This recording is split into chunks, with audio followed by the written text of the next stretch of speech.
Bonjour à toutes et à tous.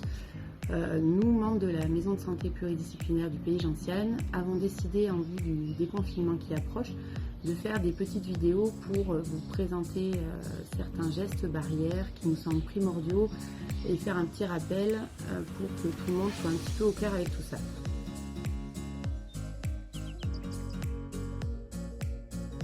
Donc pour ma part, j'ai décidé de vous parler du lavage des mains, qui est le deuxième geste barrière après la distanciation sociale. Tout le monde sait effectivement, on pense savoir se laver les mains, mais il semble nécessaire de faire quelques remises à niveau pour être le plus efficace possible. Tout d'abord, sachez qu'un lavage des mains s'effectue sur des mains avec des ongles courts, l'ongle étant un endroit où aiment se nicher les bactéries et les virus. Donc les ongles courts, les bijoux doivent être limités parce que pour la même raison, les virus et bactéries aiment bien se faufiler en dessous et quand on se lave les mains, cela lui rend une efficacité moins bonne. Et privilégier un savon liquide car les pains, comme on peut avoir de savon, restent humides et favorisent la multiplication des germes. Je vais reprendre avec vous les gestes importants, décomposer un par un pour revoir toute la procédure.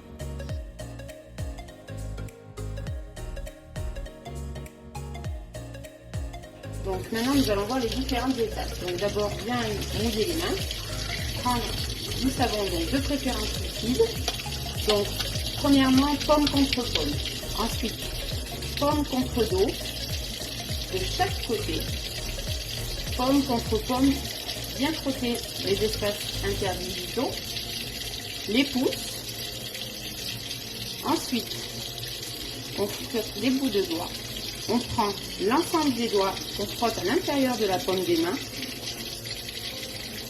Voilà, bien comme il faut. Et on termine par une friction des poignets.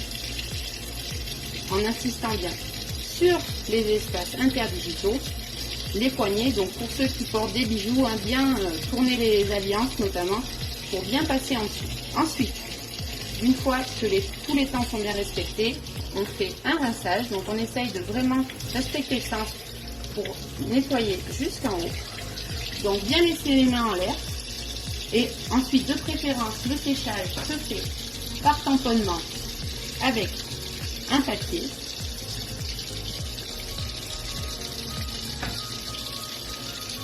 Donc en remontant, bien sécher par tamponnement.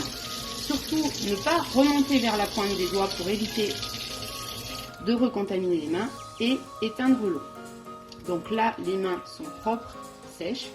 Voilà, avec un papier, on peut le faire à la maison avec un torchon, mais sec. Évitez donc les torchons humides parce que c'est le lieu, comme au même titre que les pains de savon, de multiplication des bactéries. Donc faire en sorte que le torchon soit toujours sec.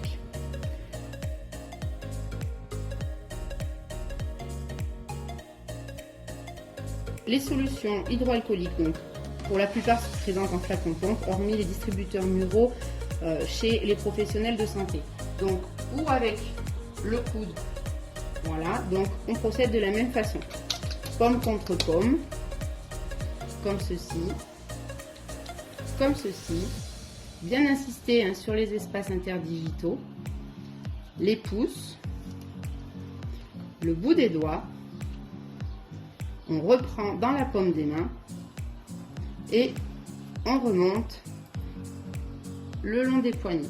Donc là, il y a un temps de séchage. Donc on dose, il ne faut pas en mettre de trop puisque sinon la solution hydroalcoolique, il faut bien faire la friction jusqu'à ce que la totalité du produit soit absorbée. C'est pour ça qu'il faut vraiment doser très peu puisque selon la viscosité aussi, la quantité de produit doit être maîtrisée.